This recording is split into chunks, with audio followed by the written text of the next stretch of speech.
जय जगन्नाथ। क्या आप सबको पता है कि जगन्नाथ रथ यात्रा क्यों निकलती है और किसने पहली रथ यात्रा निकाली थी?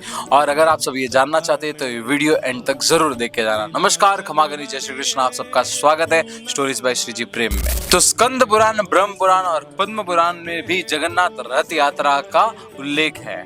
तो ऐसे अनुमान लगा सकते हैं कि हजारों वर्ष पूर्व ही जगन्नाथ रथ यात्रा निकाली जाती थी। कुछ लोगों के अनुसार कृष्ण भगवान, उनके भाई और उनकी बहन जब कुरुक्षेत्र तीर्थ में नहाने गए थे और जब वृंदावन की गोपियों को ये सब पता चला कि वे वहां पे नहाने के लिए आए हैं, तो वे सारे भागते भागते जाते हैं कृष्ण भगवान के पास। और जो रथ में वे तीनों आए थे, तो उस रथ के आगे जो घोड़े थे उनको निकालकर उन्होंने अपने हाथों से उन रथों को खींचा था। इसलिए भी जगन्नाथ रथ यात्रा होती है। और ओडिया ग्रंथ के अनुसार जब कृष्ण भगवान ने सुभद्रा जी को बाहर जाके पूरी नगरी दिखाने का विचार किया, तब ओडिशा नगर दिखाने के लिए कृष्ण भगवान उनको बाहर लेके आते हैं बलभद्र जी के साथ। इसीलिए भी रथ यात्रा मनाई जाती है। और जगन्नाथ जी जब रथ में निकलते हैं बाहर और तब वे जाते हैं अपने मासी के घर पे, वहां पे 7 दिन उनका ठहराव रहता है। तभी से ये रथ यात्रा उड़ीसा में मनाई जाती है। तो जगन्नाथ जी के विग्रह की कथा कुछ इस प्रकार से है। मालवा के राजा इंद्रदम्युन,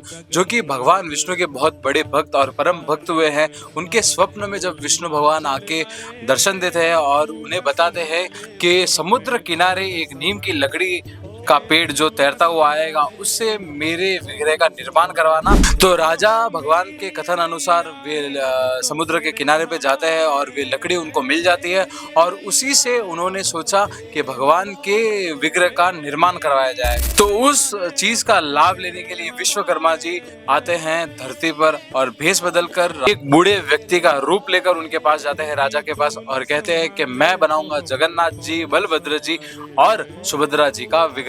और उसके पश्चात उन्होंने एक शर्त रखी थी कि जब तक विग्रह का काम चलेगा कोई भी इस कक्ष के अंदर नहीं आएगा। किंतु कुछ समय के बाद हथौड़े की वगैरह की आवाज आनी बंद हो जाती है। तो रानी को चिंता होती है कि काम बंद हो गया या फिर वे जो बूढ़े व्यक्ति थे उनकी मृत्यु हो गई है, खाना नहीं पीना नहीं इतने दिनों से।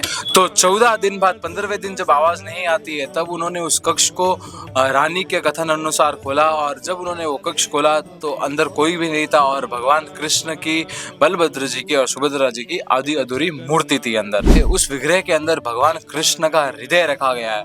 इसीलिए हर 12 से 19 वर्ष के अंतर्गत में विग्रह को बदला जाता है। तो यानी कल भगवान श्री जगन्नाथ अपने गर्भगृह से बाहर आएंगे। तो इसी प्रकार के वीडियोस देखने के लिए stories by Shreeji Prem follow और सब्सक्राइब करके जाइएगा और कमेंट करके जरूर बताइएगा कि आपको ये वीडियो कैसा लगा। जय जय जगन्नाथ।